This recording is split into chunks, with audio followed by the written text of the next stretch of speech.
All right, it is just about noon, so I've stopped sharing my screen and hopefully everybody can see our presenters. And so I'm going to go ahead and turn it over to Naomi, our moderator, and have you begin the webinar, please, Naomi. Thank you. Thank you, Dave. Hello, everybody, and thank you for joining. My name is Naomi Kroll Hassebroek, and I'm a conservator in the National Park Service in the historic Architecture, Conservation, and Engineering Center in Region 1, and that's the Eastern Seaboard from Virginia to Maine. We're really pleased to see a good audience today from across the US and even beyond.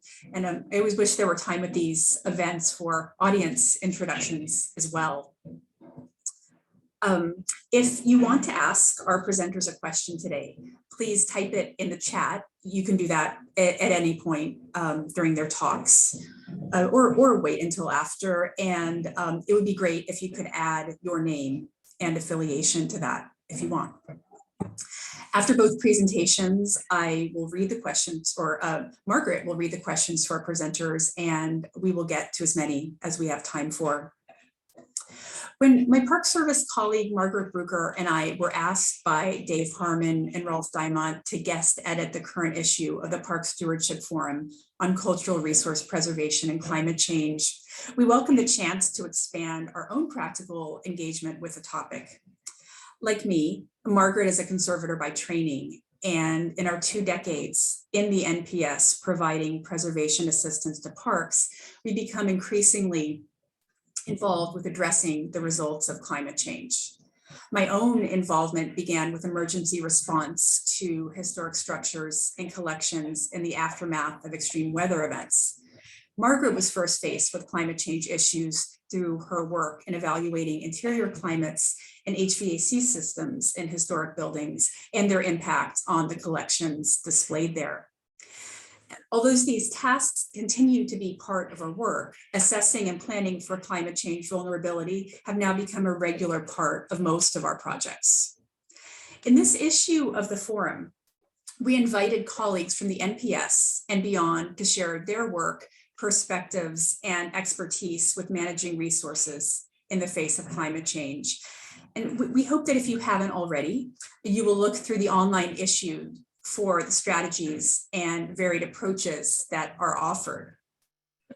And we're very excited that we have 2 of the authors here today to examine what actions we can take and are taking in the cultural heritage world at large. And that will be Stephanie Shapiro's talk, and also within the expanse of the National Park Service specifically, that will be Jeneva Wright's talk second. So let me introduce you to our first speaker, Stephanie Shapiro.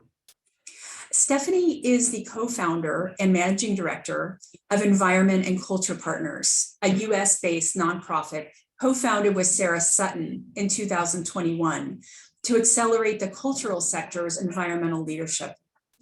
Stephanie has over 12 years of federal, nonprofit, higher education, and private sector work managing teams in human capital, strategy, and business process improvement projects. She most recently worked as a management consultant with Eagle Hill Consulting and supported climate and cultural initiatives with Sarah Sutton when she was a sole practitioner at Sustainable Museums. She's worked with the Smithsonian Museum, led the American Alliance of Museums, Environment, and Climate Network for 3 years, and worked at George Washington University in the academic operations and technologies departments. Stephanie holds an MA in Museum Studies from George Washington University and a BA in Art History from Dickinson College. Okay, Stephanie.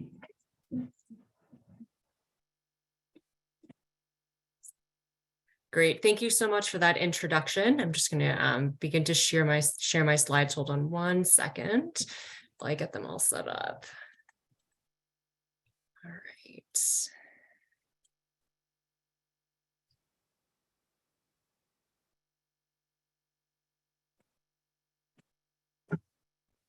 All right, it looks like you're able to see them. Great. So good afternoon, and thank you so much for the warm welcome, Naomi, and for the invitation to present today and to contribute to the Parks Stewardship Forum current article.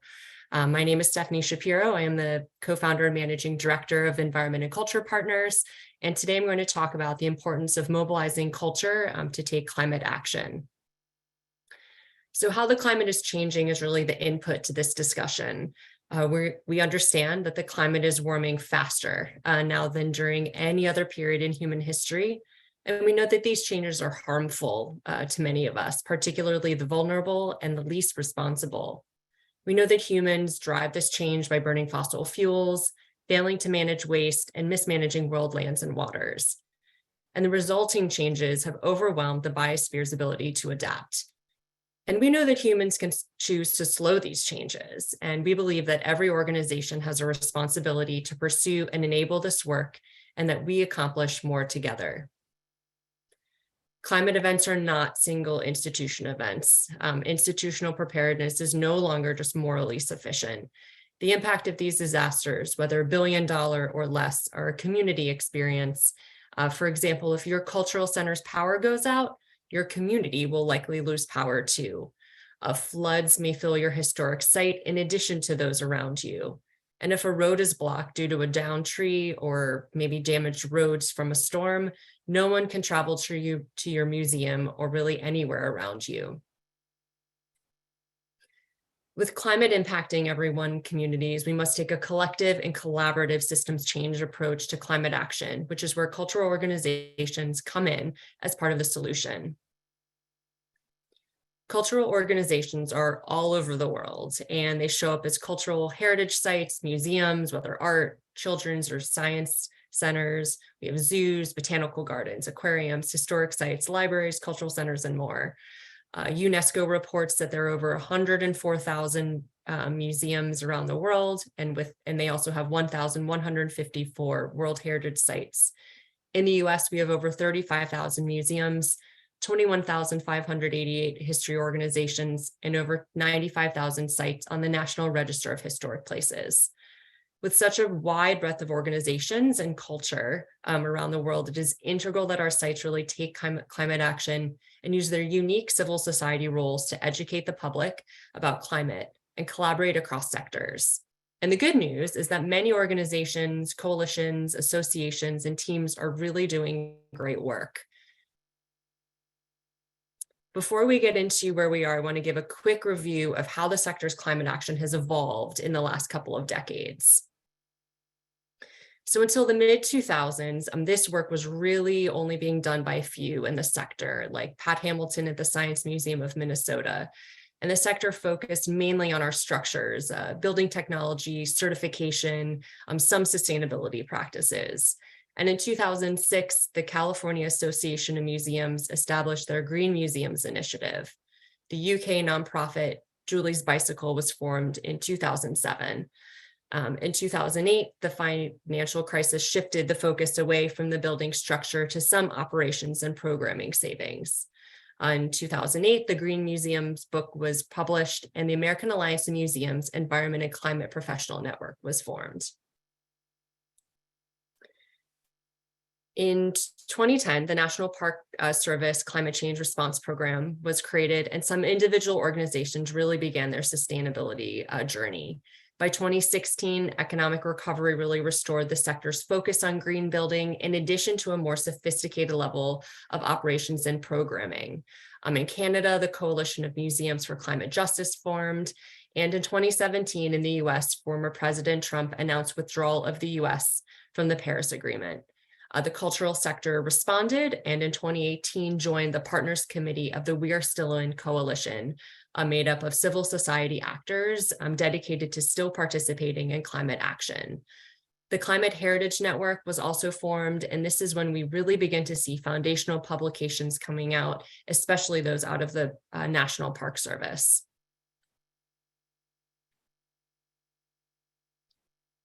Since 2019, we've had a really momentous shift, even in the wake of the COVID-19 pandemic. The cultural sector has been represented at the UN Conference of Parties at an expansive level since 2019, and most recently in Egypt in November. In 2020, the Smithsonian held their Stemming the Tide, Global Strategies for Sustaining Cultural Heritage Through Climate Change Symposium, and sector-wide projects like NEH's Sustainability Tools in Cultural Heritage and Held in Trust have launched. In 2021, the Biden-Harris administration announced that the US was rejoining the Paris Agreement on President Biden's first day in office, and ever since have been fervently prioritizing climate. In addition, over 100 cultural heritage professionals from around the world came together virtually for the co-sponsored ECOMOS UNESCO IPCC meeting to share how cultural heritage should be included in future reports of the IPCC. And in 2022, there's been even more work, some of which that I'll highlight. Even with such momentum, there is so much more work to be done, and organizations are mobilizing, creating resources like trainings, maps, publications, knowledge communities, and case studies. So as we approach a new year, I really challenge you to think about how your department and organization are tackling climate change.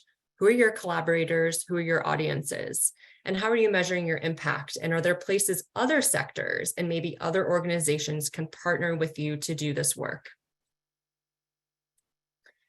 So as you consider these points, I'm going to highlight a few examples of the great work going on around the sector, as well as some resources available in the US, some of which Environment and Culture Partners is leading and or involved with. So in 2020, a cooperative agreement between the Foundation of Advancement and Conservation, FAIC, and the National Endowment for the Humanities, called Held in Trust, launched. So this is a sector-wide collaborative project exploring the intersection of cultural heritage preservation with issues of urgent importance in the world today, impacting the cultural landscape, including sustainability and climate change. So here, the Climate Crisis and Environmental Working Group identified a significant resource gap of climate resources existing specifically for cultural heritage professionals. And so this October, we were able to launch the Climate Resilient Resources for Cultural Heritage, a project of Held in Trust. So through April 2024, our team will be developing an interactive climate resilience map, accompanying learning modules, a climate resilience plan templates, and be piloting 3 communities of practice covering Puerto Rico, the US Virgin Islands, and in the US West, all for and tailored for cultural heritage professionals. Held in Trust will be holding a national convening in April of 2023 as well to share a full report out of its reporting of its recommendations and findings. In addition, at the federal level for support, we have a 2-year research project thanks to the Institute of Museum and Library Services National Leadership Grant called Culture Over Carbon, which is reviewing how energy use, how museums are using their energy. A complementary training program and education component called the Carbon Inventory Project is providing step-by-step guidance and help for museums to learn how and the importance of benchmarking energy consumption using the Department of Energy's Energy Star Portfolio Manager. So being able to have this data to track energy use and greenhouse gases over time can allow institutions to make data-driven energy management decisions to decrease their carbon footprint. The Institute for Tribal Environment Professionals, ITEP, has brought together tribal governments, research, and resources from Northern Arizona University, federal, state, and local governments, and the private sector to support environmental protection of Native American natural resources. This organization offers multiple programs, resources, publications, trainings related to these communities as well as cultural heritage. We also have the Climate Heritage Network, CHN, which is a voluntary mutual support network of government agencies, NGOs, universities, businesses, and other organizations committed to tackling climate change and achieving the ambition of the Paris Agreement. In November at COP27 in Egypt, thanks to the Climate Heritage Network and Culture COP, Cultural Heritage had the biggest turnout on the international stage, hosting a full-day meeting of culture folks and the first ministerial level meeting acknowledging the importance of cultural heritage in the climate discussion. So CHN also offers education, training, and other resources for cultural heritage stewards around the world.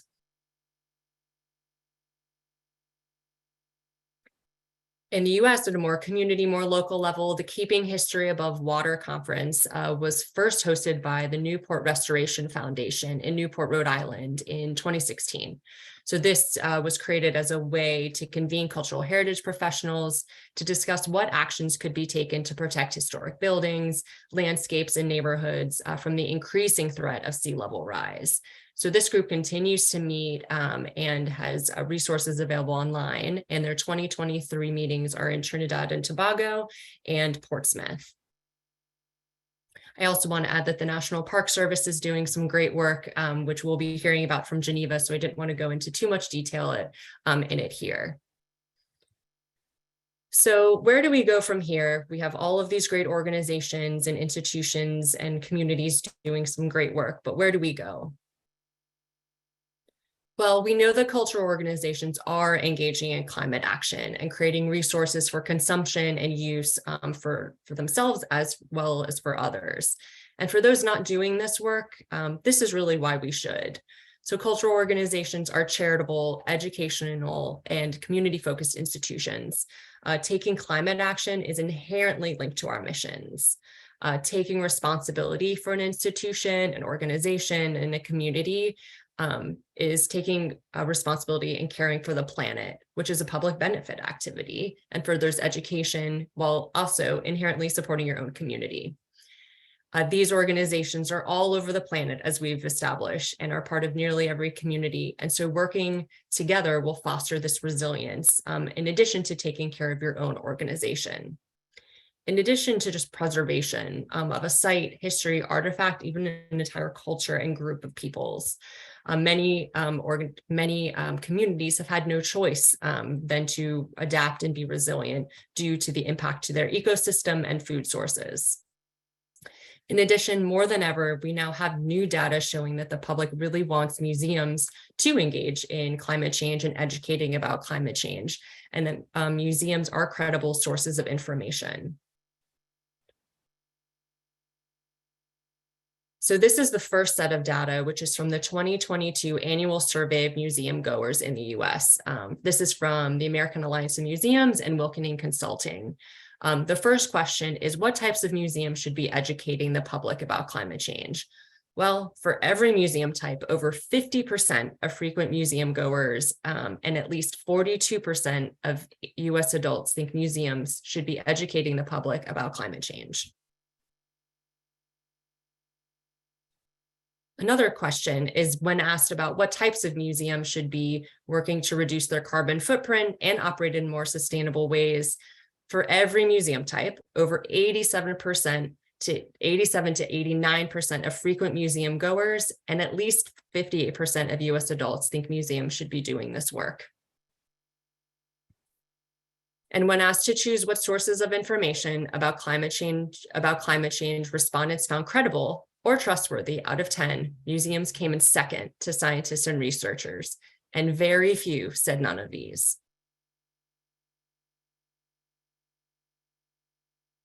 So this data is just out of the just released network of European museum organizations, NEMO. And this data actually communicates the needs identified by museums related to responding to climate. Financing is a top need, especially in light of the war in Europe and the crunch on energy availability and pricing. 2/3 need more information on taking climate action. Very few understand the future climate threats, and we have lots of data and maps, but we really need to be able to translate this information and make it easy to absorb and then act on in order to do something about it. And only 1 in 10 are part of a cultural network focusing on climate. Again, yes, this is for European museums, similar to the other data that was for US, but I hear similar questions, needs, and even reticence from colleagues all over the world about these same items. I'll also add a point on financing in the US. At COP, we heard from state leaders, Native communities, mayors, other nonprofit organizations that for federal funding in the US, say from the Inflation Reduction Act and the Bipartisan Infrastructure Bill, it usually requires a match. And it's competitive, making communities next to each other compete for funds instead of working together. Some also require, you can only receive the funding via reimbursement, requiring institutions to front large sums of money, which they're really not able to at the beginning of a project. The funding process is really not matching the needs of not just the cultural sector, but all of our partner sectors together, and is in particular it is impacting our disadvantaged communities as well. So we really need to advocate for providing direct pay to organizations and communities, states, cities without this burdensome requirement. And on that note, I do want to share two funding opportunities. One is out of the National Endowment for Humanities. They are providing $6 million in support of organizational assessments and strategic planning that sustain and protect historical, cultural, educational, intellectual, and physical assets from climate-related risks. And yes, there is a match, which is legally required to do based on where this organization, this office sits in the organization. However, organizations can apply on their own or together. So this is a great opportunity for collaboration and working together. So applications are due mid-January and is the Climate Smart Humanities Organizations. In February, the Helen Frankenthaler Foundation's Frankenthaler Climate Initiative will begin accepting applications for scoping, technical assistance, and implementation grants for clean energy generation and energy efficiency projects in visual art museums and schools in the US and its territories. So $8 million has already been awarded to, think about 130 institutions over the last 2 years of the program. So we encourage you to apply. So our missions require action, and fortunately, this work saves money, avoids costs, builds stability, and sustains our relevance. And the good news is, again, that the culture sector is doing this work. And of course, there are areas of improvement, but we really need to work together to make this happen. So as you've been thinking about your organization or resources that you've created, or maybe resources you want to learn more about in the coming year, please do this work with a partner. Consider that partner being maybe a colleague in the office next to you or in the office that's next to you, but you are directly doing work already together. Maybe that's with your community, your region, your state. We really are only going to be able to make a difference by doing this work together and leveraging the expertise and resources of each other. At a high level, we would love to see more of the ministerial level culture meetings, which started at COP this year, and also increased inclusion in IPCC reports. We can talk about climate change not as a controversy or question, but as reality, a shared responsibility, and something we are capable of affecting now, just as we have already. And remember to take time to celebrate your successes. So we would love to hear from you. So please reach out with us if you have any ideas, you would like any of your resources amplified. Thank you again for taking the time to attend, and I'll pass it back to Naomi.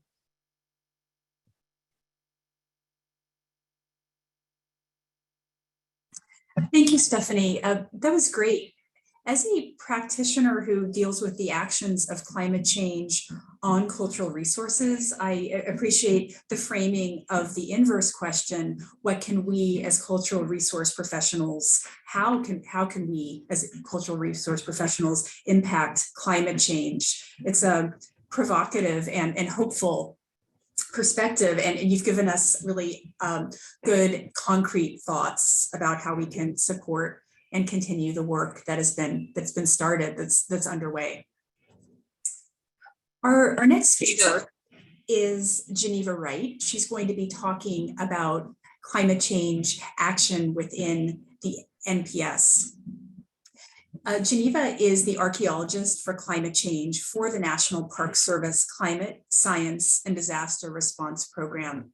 She's duty stationed with the Climate Change Response Program, CCRP, some of you may know that acronym, based in Fort Collins, Colorado, to support CCRP's research and efforts to address the impacts of climate change and sea level rise across the breadth of the NPS system.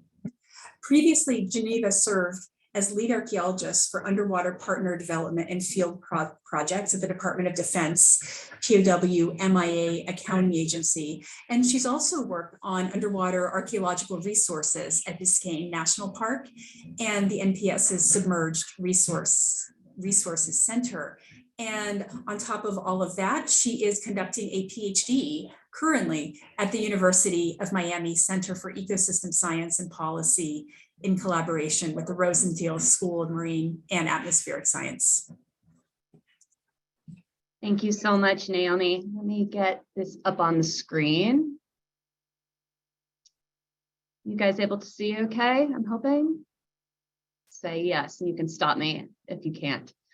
So hello, everyone. Thank you so much for your joining this webinar today. And thank you so much to Margaret and Naomi for organizing this issue. It's just been a fantastic opportunity. Geneva, we can't see your screen. Sorry to interrupt. Oh, thank you. See, that's the good shout out.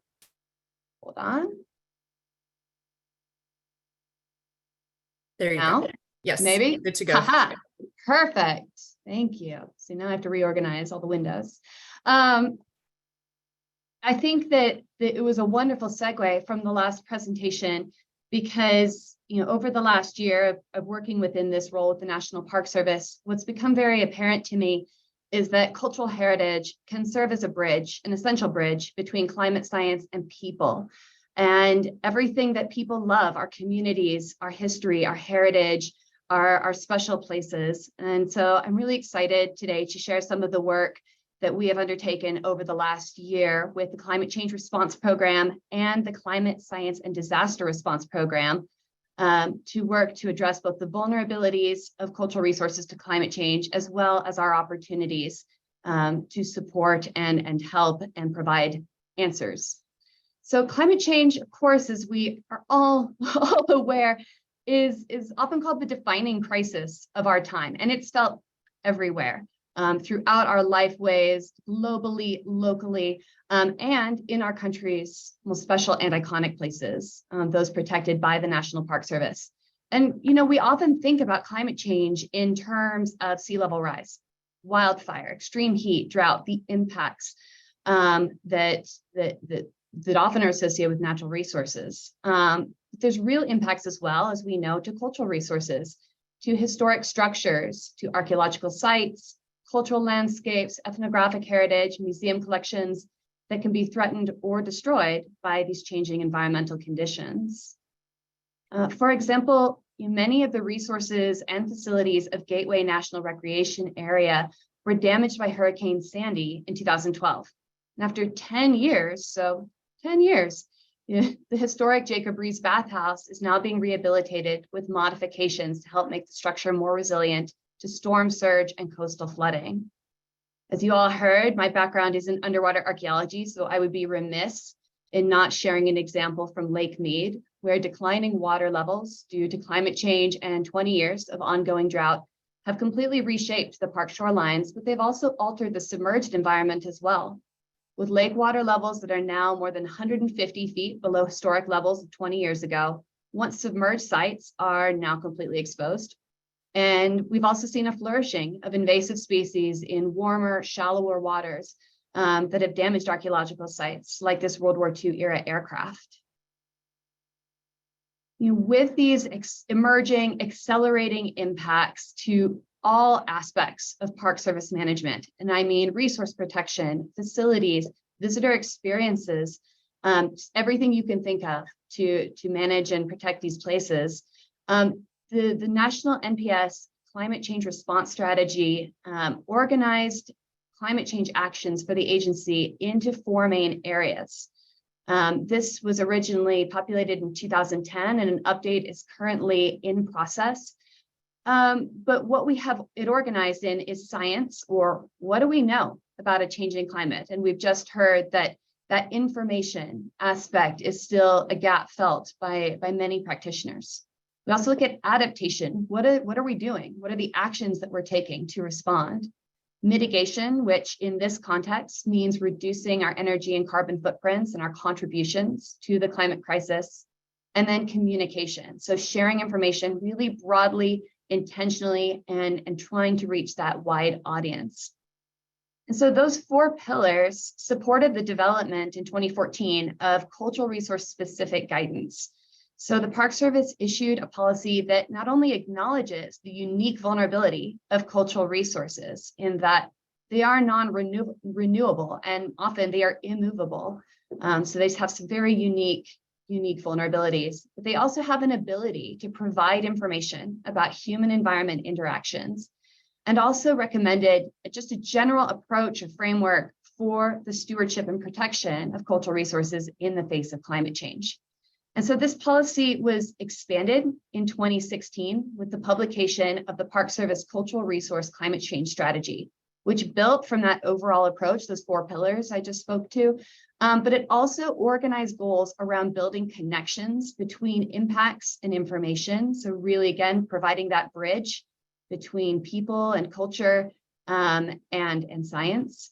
And then understanding the scope, both immediate and long-term, of climate impacts to cultural resources, integrating climate change into just daily management practices, and then iteratively learning and sharing, trying to really lean into our communication and to our partnerships.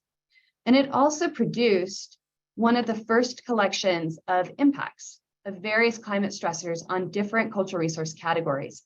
And this isn't exhaustive, it wasn't meant to be, but it was one of the first collections of broad ranges of climate stressors over these different categories. And it just remains really highly utilized information, and it really helps to inform park planning and adaptations. And I'd recommend it to a general audience as well.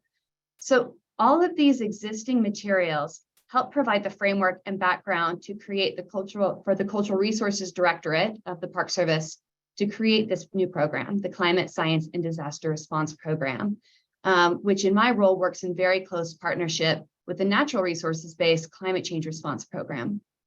And the mission of our program, if I can get the slide to advance, there we go, is really intentionally simple and direct, to support the Park Service stewardship of cultural resources impacted by a changing climate and disasters. And the idea here is that we're acknowledging a broad array of activities that span a variety of scales of different stakeholder and partner groups, as well as organizational thresholds, both within the Park Service and outside of it. And it's really this intentional integration and marrying of cultural resource concepts and preservation requirements within this service-wide climate science and adaptation that's supported by the climate change response team.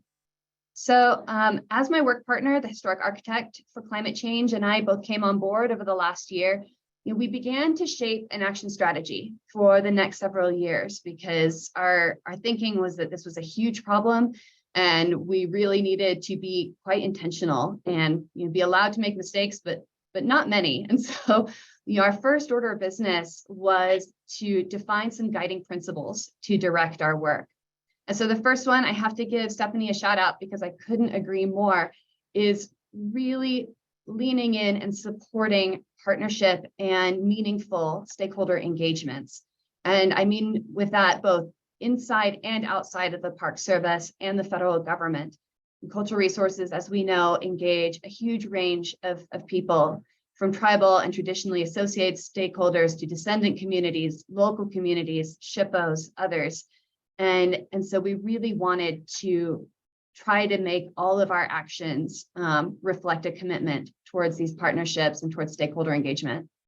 We also wanted to ensure the promotion of diversity, equity, inclusion, and justice principles, just acknowledging the disproportionate effects of the climate crisis on many disadvantaged peoples, and acknowledging the inter and multidisciplinary nature of our work. I came from an underwater science background where I thought that effort was multidisciplinary and transdisciplinary and cross-disciplinary and every other way you can incorporate multiple knowledge systems. And I will say that I knew nothing. Climate change is a problem bigger than all of us. And so it takes all of us to work together and to really share all of our knowledge, all of our ideas and best practices. And so we wanted our work to reflect that as well. Obviously, it's really important that we're using the best available science.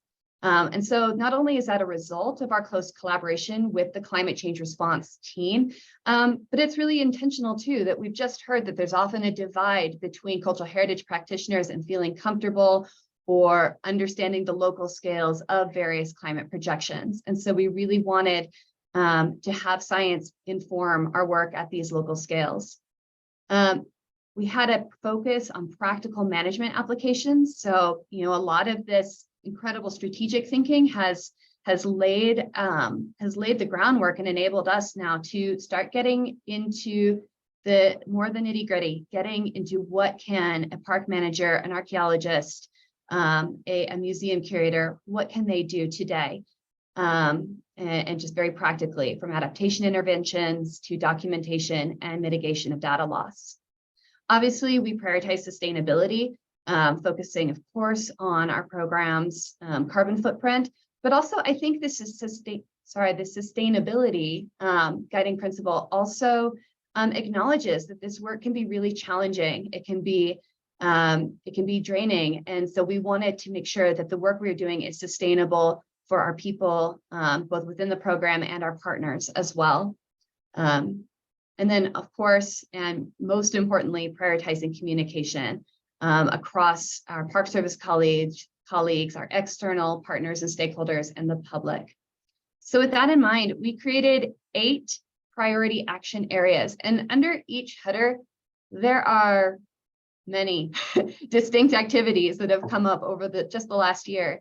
And they range from very small scales of park-specific engagements or resource-specific questions or problem-specific research up to these wide-ranging strategies and development of these broad frameworks, like what I've just been describing.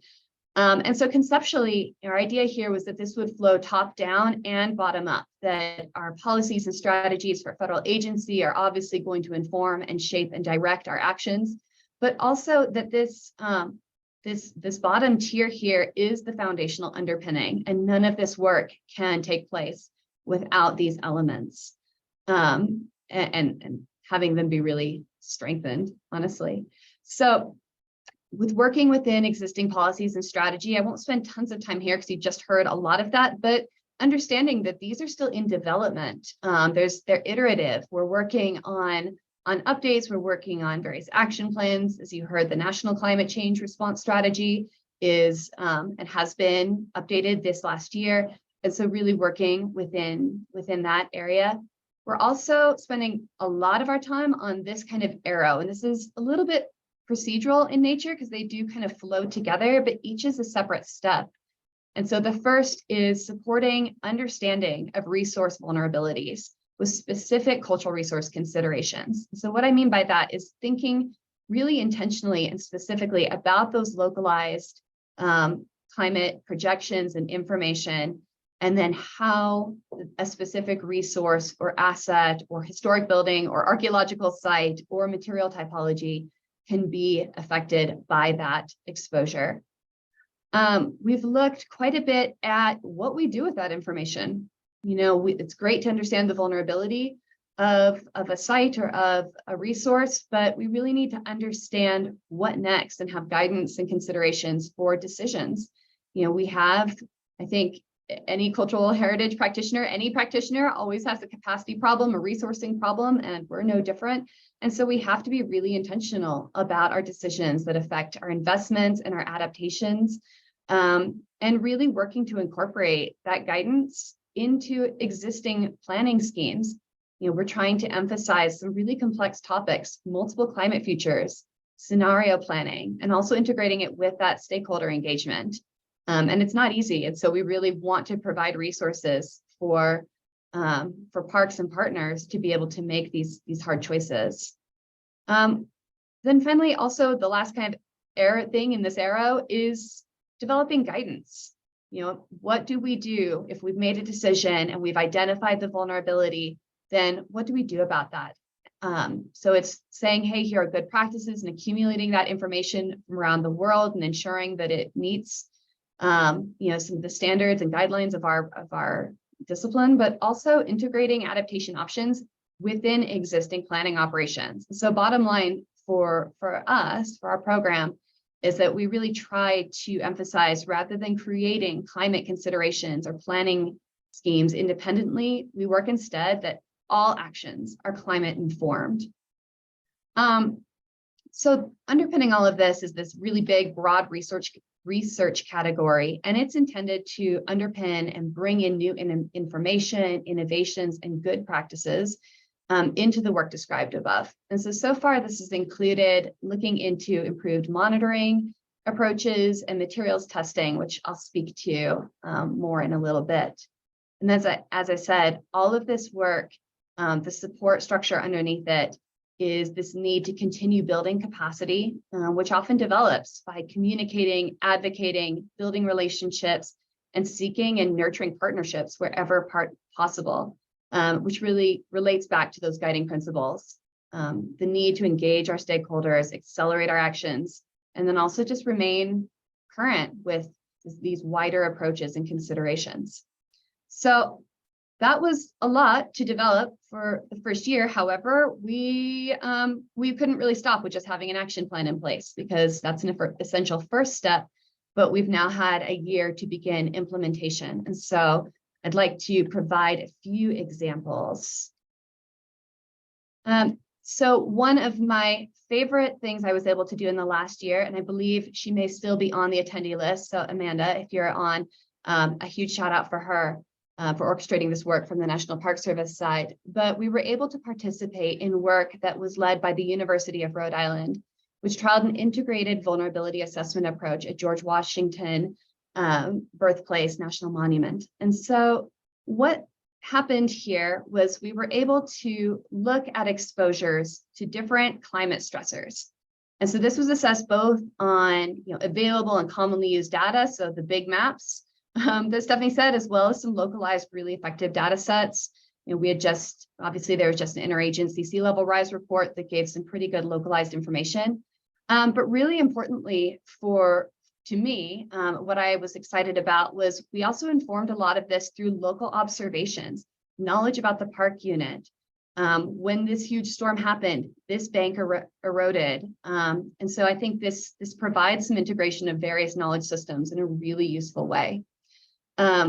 We then looked at sensitivities for over 3 kind of broad groups. We had a natural resource working group, a facilities working group, and a cultural resources working group. And we went through each one of those identified climate stressors and looked at how sensitive that resource would be to its exposure. And then perhaps most importantly, we got all 3 groups together and we started looking at where we had overlaps, where we had divergences, and what kind of partnering could be done even within the park, but also with members of the local community to work to address some of these challenges. And so this experience, among many other vulnerability assessment approaches that have been developed or are currently emerging or already in practice, we've got all of them, has prompted our program to pursue a vulnerability assessment protocol that gives consistent information at a number of scales, looking at that resource or site scale all the way up to a broader park or community, and also incorporate indigenous and traditional knowledges as well as projected climate exposures, and also really start to get fidelity and consistent information on material sensitivities. So as I said, once we understand vulnerability, what do we do about that? So one of our first big efforts this year to begin exploring adaptation strategies, we developed and led a workshop in partnership with FEMA, the National Endowment for the Arts, the Department of the Interior, and Puerto Rico State Historic Preservation Office to host a workshop in which we explored coastal hazards, cultural heritage impacts, and adaptation options, as well as, very importantly, how they would implement them in San Juan, Puerto Rico. And we primarily focused this work across the bay, from San Juan in a small town, actually the smallest town in Puerto Rico, which is self-described as the town that refused to die, or the forgotten town. And so this town has already experienced major impacts from hurricanes, including devastating damage from Hurricane Maria. In fact, it was Hurricane Maria relief funds which supported this workshop. But what was really incredible was as we went through these various adaptations and case studies within the neighborhood, we really got to explore how inherently resilient the vernacular construction was, and how the groundwork for so many different adaptation measures is already in place and supported by the cultural heritage and material fabric of the area. So that was just really exciting. Under our research heading, we've been aiming to support, as I said, materials testing. And so what this is specifically entailed is trying to support some ongoing work to better understand and define historic material sensitivities to flooding. And so this was expanding an existing partnership with the U.S. Army Corps of Engineers. This researched the resiliency of traditional building materials and assemblies to immersion by simulated floodwaters. And so our intent here was to develop future tests to critique and refine and get the lessons learned out of the existing research, and then expand that for other risk factors, other materials and assemblies. And then finally, and most recently, as of last week, we convened an international workshop that we've been developing over the last year with participants from around the world to form collaborations, share knowledge and experience. And we had external support and funding, and the participants came from all over on planes and trains and ferries. And it was a really interesting thing to begin to assess the carbon impact of bringing people this far, but it was incredibly valuable.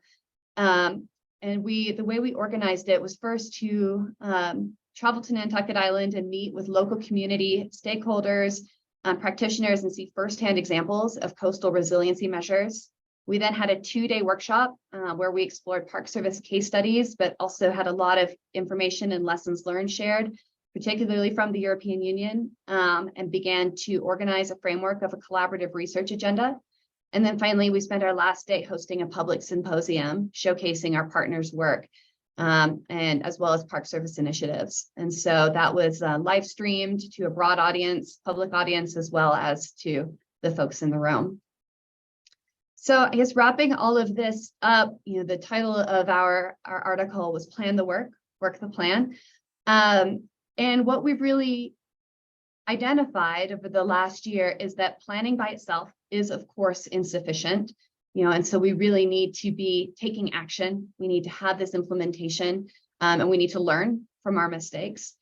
And that urgency is saying, hey, these things are happening really fast. We're seeing compound stressors. We're seeing major climate events. We're seeing disasters accelerated. That urgency requires us to be very intentional, to be open about what we're doing, to learn from our mistakes, and to really, really, really have that collaboration and partnerships, and then learn from what we're doing and adjust accordingly. So I just really appreciate everybody's attention and time and this opportunity to share our work.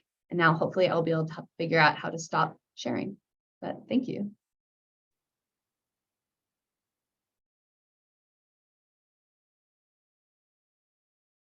Thank you, Jeneva. That was great. I have to say, in my work with facilities and building systems, museum environments, I really appreciate your evidence-based decision-making that you have really been stressing here. The holistic approach to this that you just discussed is really, really enlightening. I love it. I'm going to start the question and answer period. We have a couple of minutes left here. So I do have one question for Jeneva, though, before she goes. I just was curious. I loved your the cultural resources, climate change and strategy of 2016.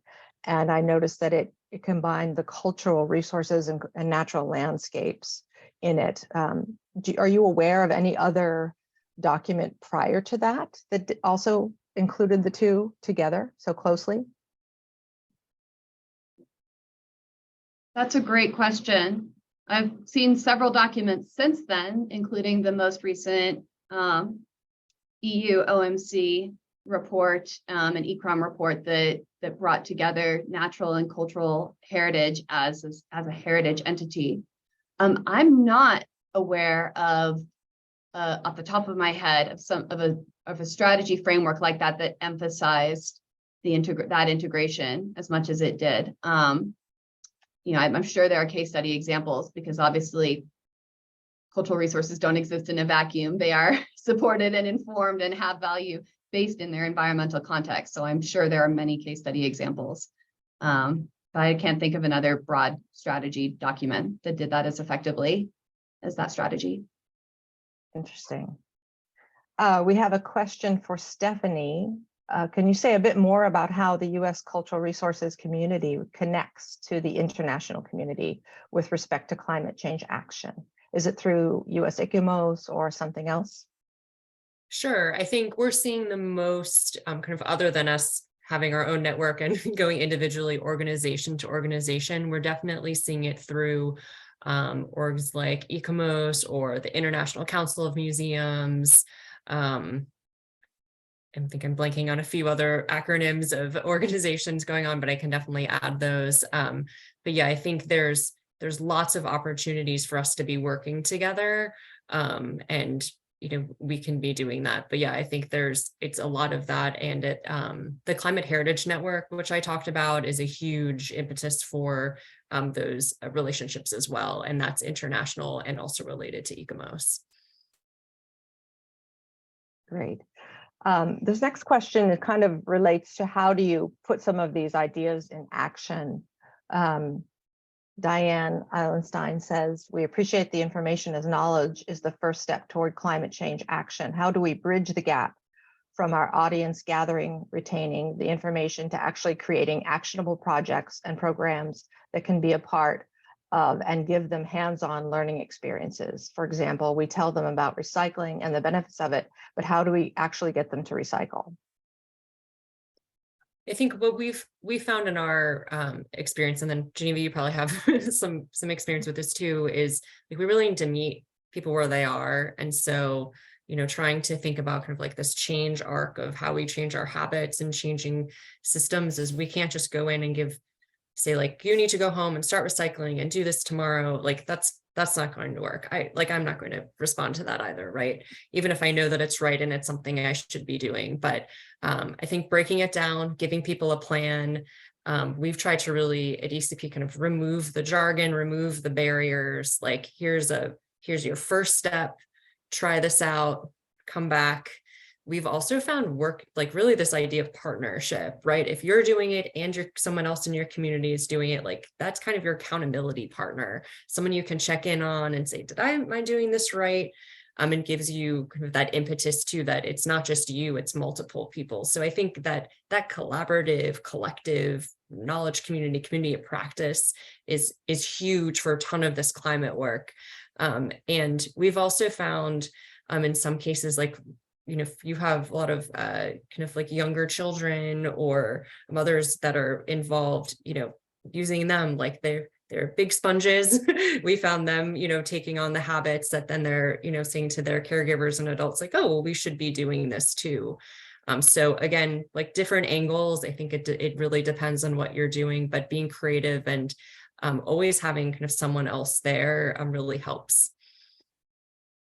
Yeah, the only thing I would add to that, I agree with everything that Stephanie just said. And my add would be that making it very local, personal, like starting at this really localized thing where it's people's homes, it's their communities, it's your heritage, things that people are inherently often care about already. And so using that as opposed to kind of a top-down approach of saying you should do this, like your top policies or guidance or best practices or whatever it is, that informs all those actions, but you get traction and action at the grassroots level, I think. And then my only other add is making it pleasurable. People inherently, like, the climate crisis is a very frightening characterization. It's a real characterization, but it's hard to get people who aren't living and breathing this all day long to consistently engage, to actually recycle or do the thing that is meaningful and helpful if it's operating from a place of fear and crisis mode. And if you don't do this, the world will end. That may all be true, but saying instead a reframing of you're helping your community, or you're teaching these sustainable practices, or you're getting closer to the roots of your community or to your heritage. That's, I think, a much better and more positive and more sustainable way to drive some really good actions.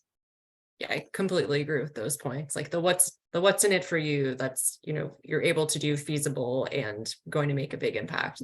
I absolutely agree. Yes, that's a really good point. Another question from Martha Droke. Based on, I think this is for Geneva, based on GWS or other past processes to examine options and develop a methodology, what are some examples of actions to address or mitigate climate change driven impacts to cultural resources? What outcomes, choices have been reviewed and selected? Kind of a broad question. That is and I'm trying to think of the best way to, and I'm finding the question in the chat because I'm hearing as I'm organizing my thoughts. So I think, and by mitigate, I assume what you mean here is mitigating impacts as opposed to mitigating carbon emissions. I'm going to go with that assumption, but if I'm wrong, shout out. So I think one of the best impact or examples, okay, wonderful. Where we've seen is that if you've identified the vulnerability or the exposure to a certain stressor, you can set your actions accordingly. So the way I've sort of framed it is a protect, adapt, retreat, or commemorate model. And so to be more specific about what I mean about that is if I've identified that this resource, this site has a huge exposure, then I could look at a protection.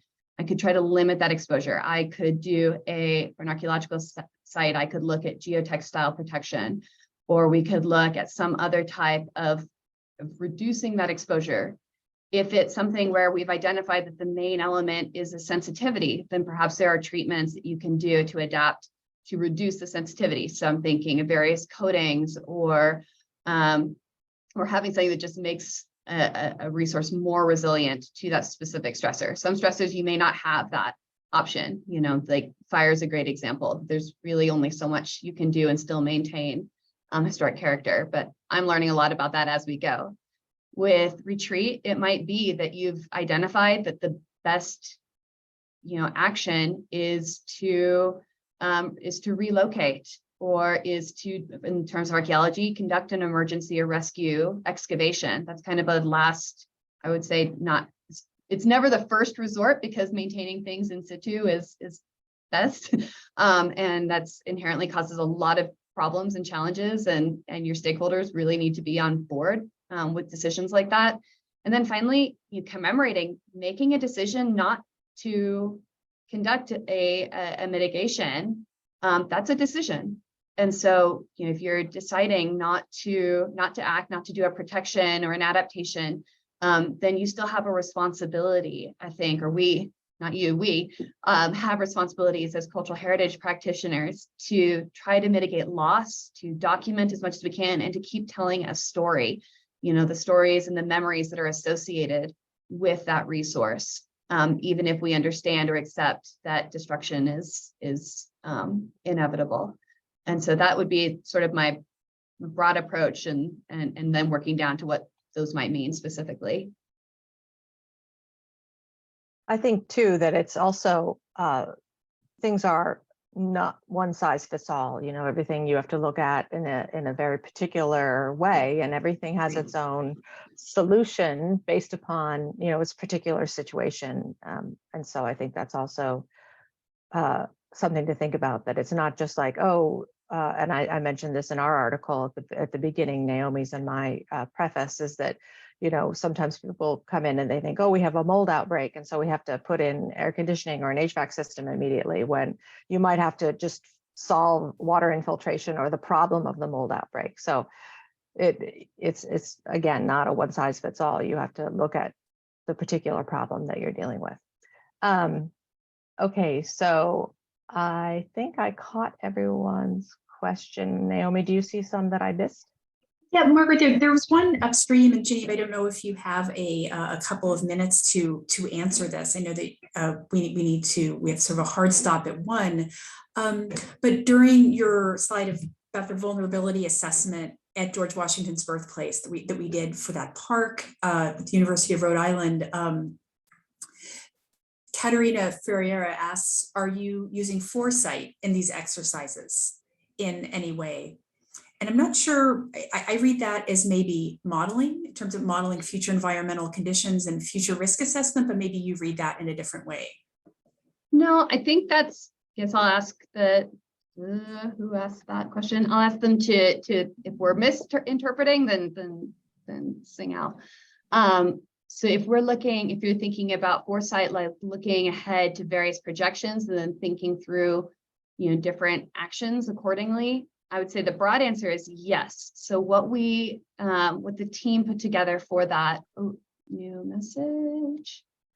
Okay, what the team put together, and I think you said if Amanda's still on this call, was a presentation on climate futures. And so looking at plausible divergent futures, because we don't have necessarily one, we don't have a crystal ball. We don't know exactly what the climate impacts are going to be, and various models can produce really different results with the same degree of plausibility. And so I believe I'm reaching into, 6-8 months ago into my brain, but we had a warm, wet, hot, dry future where we looked at some of those differentiations between, hey, here are the stressors we're going to look at under this future, and here are the stressors we're going to look at on the other, and set our vulnerability assessment accordingly. I will say that where we had climate exposures that had kind of a single direction, so say sea level rise, we know that the seas are going up, but we just don't know necessarily when and where, how much.